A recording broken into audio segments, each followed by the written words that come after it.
Welcome to Raw Radio.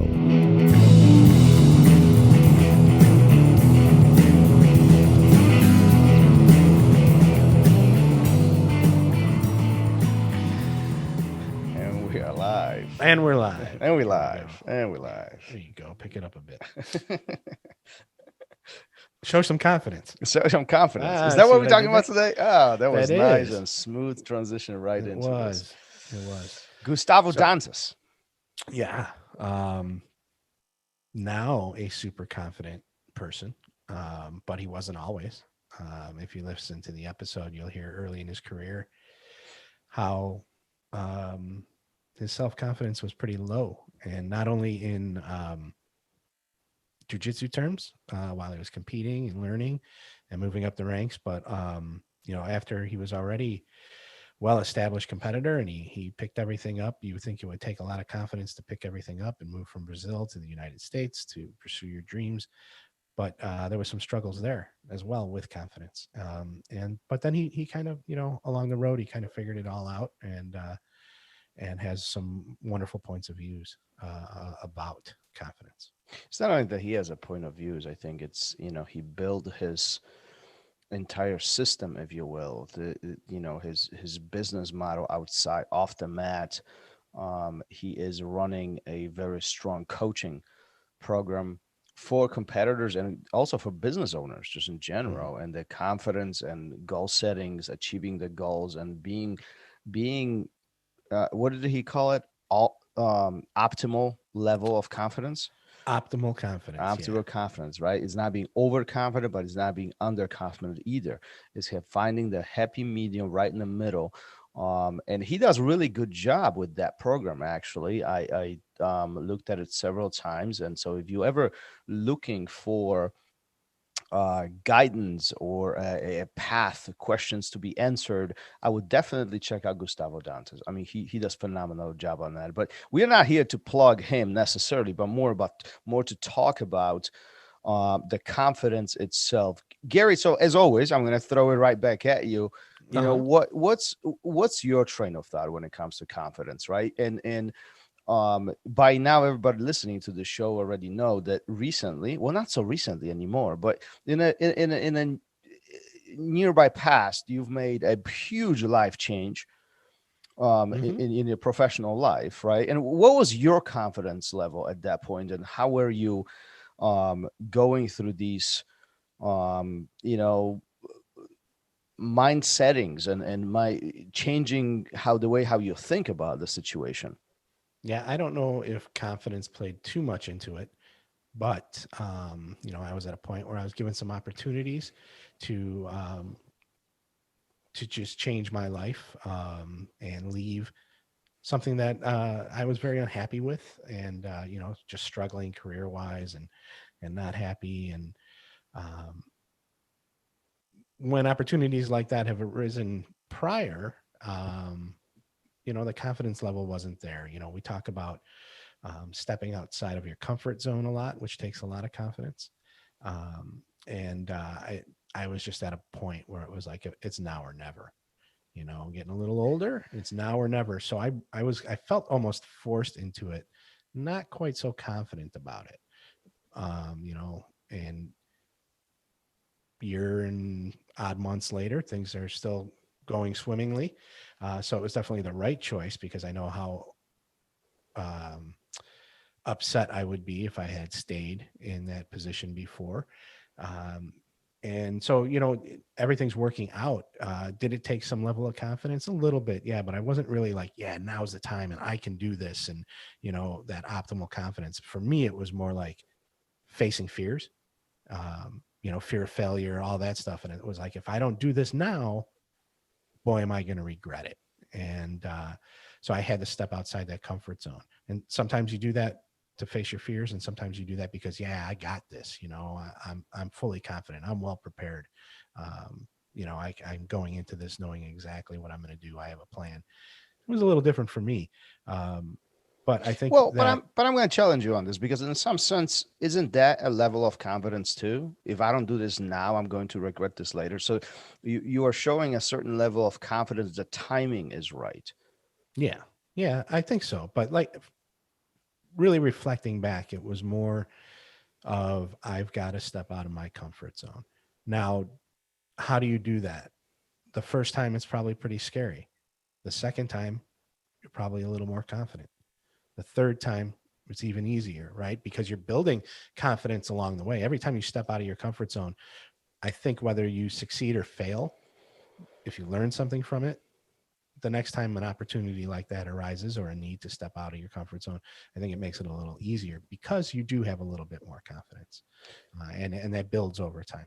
And a lot of this is simply because of the results that we are getting from the actions that we take, right? So Mhm. if you change your job for very first time, it is very difficult. A lot of unknown is ahead, and even though it might feel the right time, right decision, we just don't know what's going to happen next. Same thing in jiu-jitsu. If we are passing that guard, our confidence might be pretty low very first few times. But once you do this several times, the confidence gets built because we know what to anticipate. We might not be able to tell future, Mhm. but we can eliminate the risks, control the situation to the best of what we can, and then the outcome is in our reach. And I think that's what majority of this is really all about. We can't control the future, but we can definitely put ourselves in the best situation to get the best result that we can. And Yeah, I think a for lot sure. of that's what Gustavo was talking about. Yeah, I think so. I think that you need to, we talk a lot about setting goals. So you have to have a plan. You have to have some goals. And I had a plan when I was doing this. It wasn't like, oh, I just hate my job, so I'm going to quit and stay home. But you have to have goals. You have to have a plan.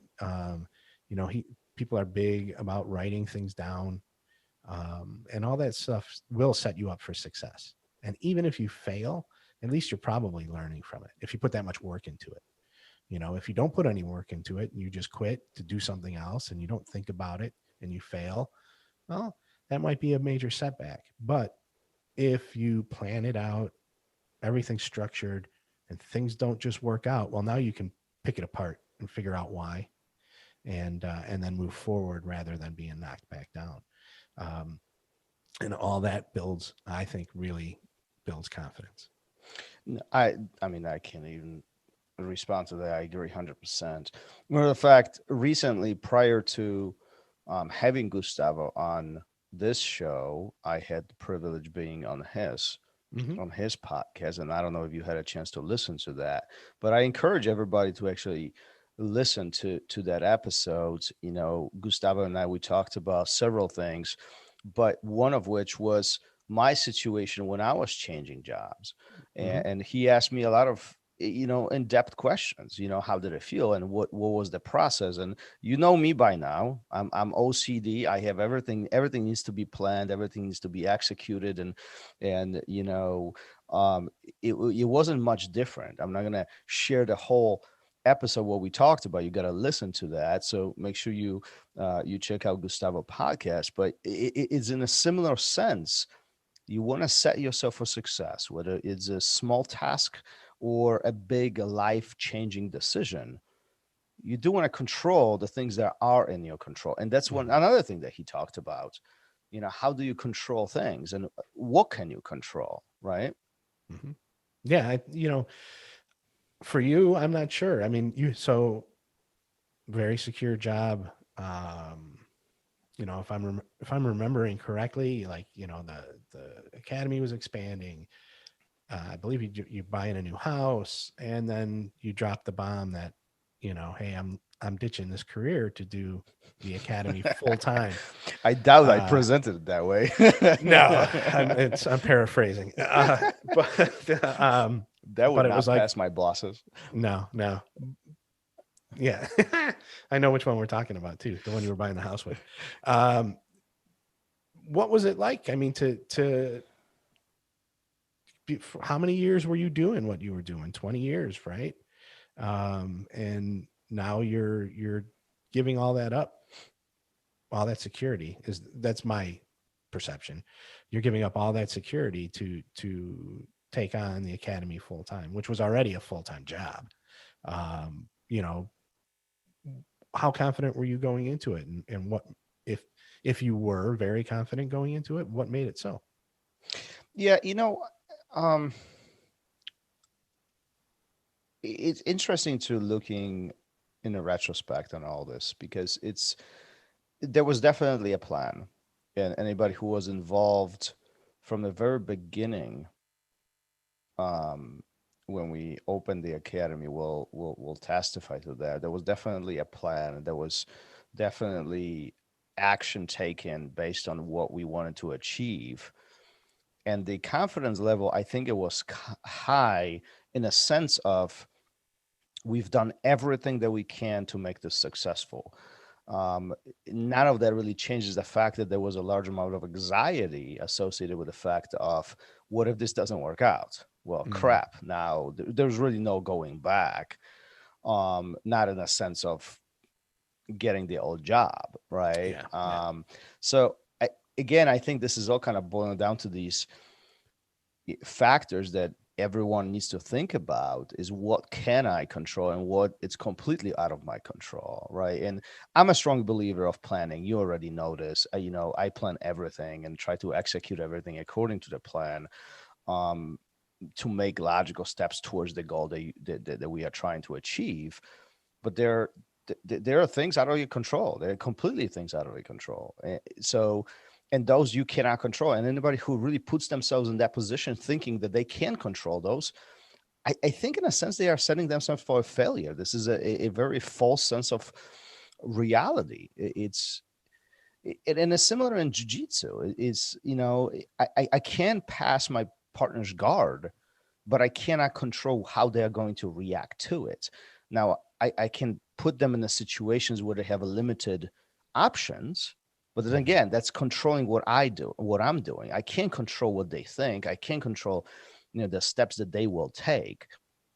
So I think again, if we look at this in a larger picture, one, I think it all starts with a simple fact: what are you trying to achieve? What's your goal? And Mhm. then from there, creating a plan. And that's one of the things that Gustavo was talking about, goals, which I made extensive notes on this, right? But one of the interesting things that he mentioned was, three types of goals. It was the outcome goal, process goal, and a performance goal, and all of them Right. are Yeah. different. All of them are Hmm. different. And once you start understanding which goals you have and how you can control them, then your success goes up. So, I think there's a risk associated with every situation. Matter of fact, if I'm a big believer, if you don't take risks, the reward is not going to be there. Nothing No, is you're just existing at that point, right? right, You're just muddling through. right. Yeah. And I think it's kind of the same way. Um, confidence and achieving goals go hand in hand. I don't think you're going to achieve any goals without any confidence. You're not going to luck your way to the top. I mean, some people do fail forward, but it's a hard thing to do, and they're few and far between, I think. So you do have to approach it with a certain sense of um, self assuredness.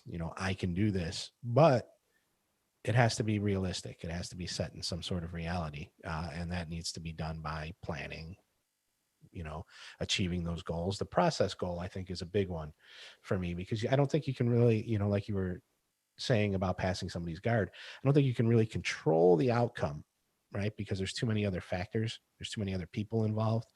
um, but the performance, and especially the process of how you get there, right, I think are the most important. And you have to achieve those, or approach those, I should say, with a certain level of confidence. Because if you don't, um, that devil on your shoulder is going to start chirping in your ear about how you're going to fail again. Here it comes. Look what happened. Um, and probably because you didn't set yourself up for success. I don't know. Well, yeah. I mean, it's all kind of one big circle. It Hmm. all intertwined together. The plan, the goal, the plan, the execution, the confidence that comes with it, right? So I I highly encourage you guys to really think about what your goal, especially in jiu-jitsu. And you talked about passing the guard and not being able to control some of these things. And I often think about it that goal is always the same, is the path that might change. Mhm. right? So if my goal is to pass the guard, maybe I can't pass it with the motions that I executed initially or I thought about, simply because my partner gave me some obstacles and put some things ahead of me that I have to overcome first. But I'm still passing the guard. So having a goal is important. Now, understanding the process and having, um I often say, being agile enough where you can maneuver the path around the obstacles to make sure that you continue being on the way to the goal that you set for yourself is really important. Yeah, for sure. I think you always have to have a plan B, a plan C, and those have to be as well thought out as plan A. Otherwise, when those obstacles come out, you're not going to be able to go around them or over them. Um, and I'm talking about like those big life decisions, not so much in relationship to jujitsu. I mean, it can be, but I'm talking about those big life decisions that we talked about earlier about leaving a career, leaving a job, to go on these newer paths and adventures. And if you don't, I'm trying to stick with the confidence topic here. I know that goals play a lot into it, but if you don't approach it with a certain set of confidence and positive attitude, I think has a lot to play into it too. Hmm. Is it and are they interchangeable? Is it the same thing? I can do this. Is that's a positive attitude, right? Or is it confidence? I think they could be the same, but both of them, you have to have the underlying process to get there. And if you don't, then I think maybe that's just overconfidence. That's cocky. That's a pie in the sky attitude rather than a positive attitude.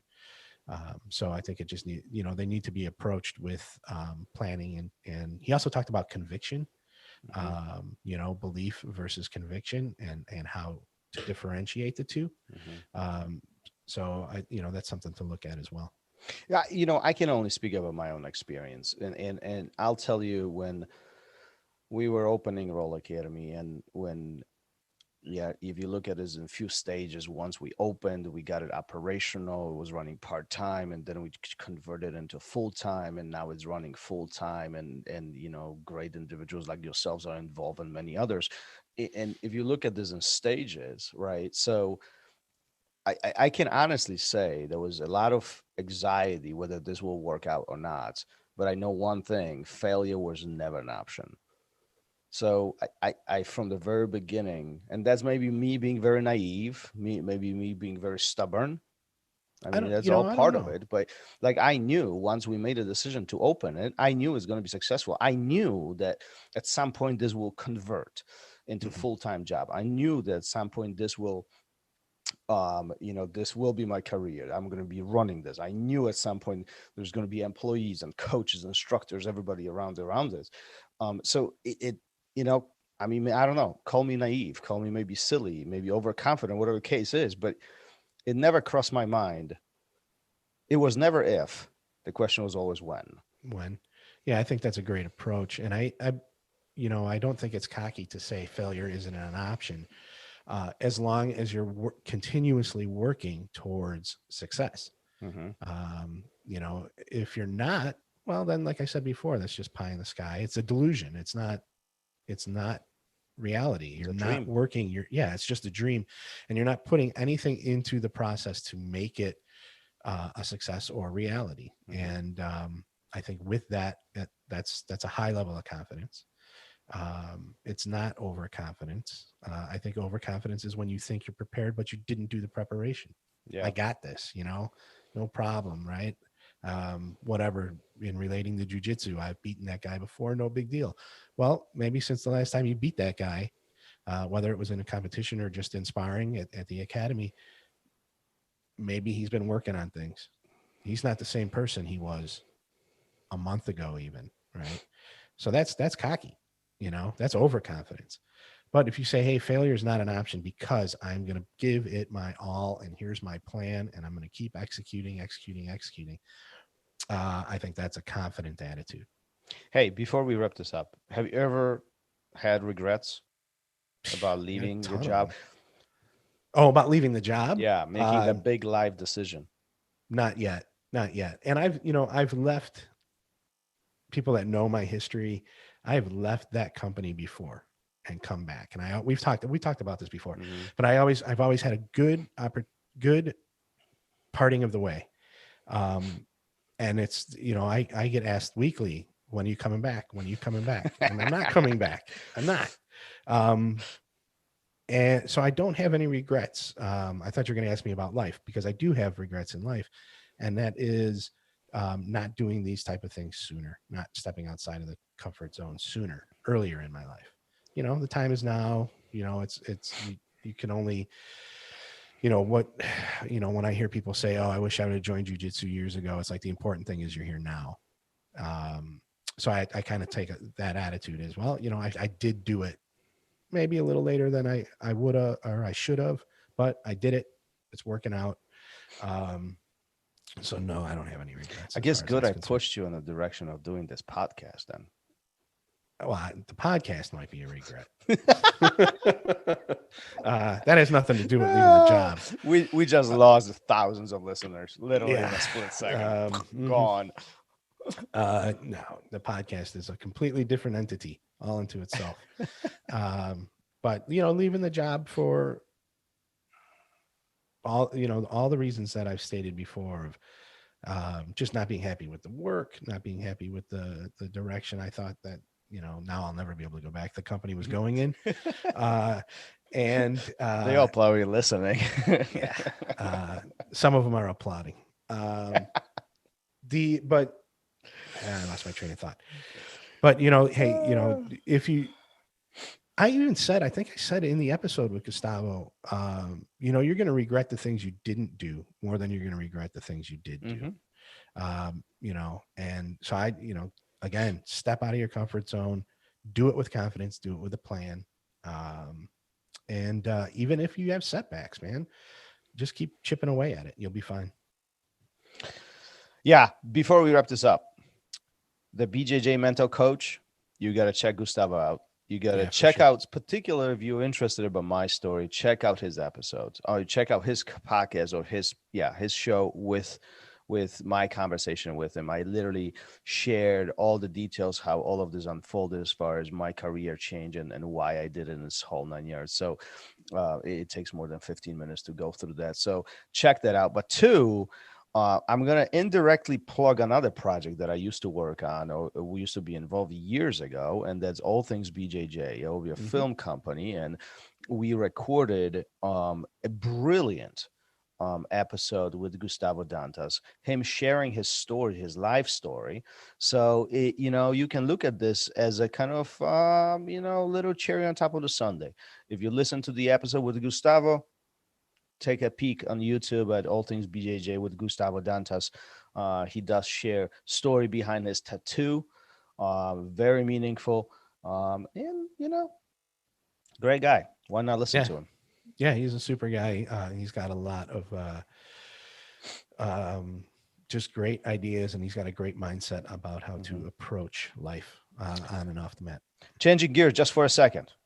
Gary, if somebody was giving you a free gi, yes, would you take it? Yes, why in the world people don't claim the gis? What is going on here? I don't know. Listen, hey, therollradio.com/belt. Take the survey. You're automatically enrolled to win a Fuji gi. We do announce the winner at the end of the episodes once a month. So just tune in, listen, and listen for your email. Then you have to respond. And we send you a follow-up email. So don't worry about, not hearing your name. You'll get an email. You do have a short window. Well, not that short, 72 hours to respond. I mean, that's plenty of time. If you listen, if you check your emails, you can respond, but make sure you respond. Yeah, check it out. We It's just a free missed Fuji. Somebody who won and didn't respond. Unfortunately, we moved on to somebody else, so another winner was announced. So congratulations to you, whoever got that gi. But the next one is going to be just in a couple of weeks, so make sure you guys tune in on this one.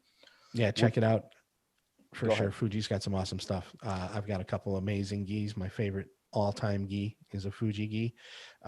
So definitely, why don't you check it out? It's super simple. What was the link again? therollradio.com/belt. Tune in, check it out, cast your vote. Off to the next one. All right, sir. We will talk soon. Take care. Peace. Peace. Thank you for listening to Raw Radio. If you enjoyed the show, don't forget to leave us a review and help us make the show even more amazing. For future episodes, check out our website and follow us on all major podcast platforms. Take care.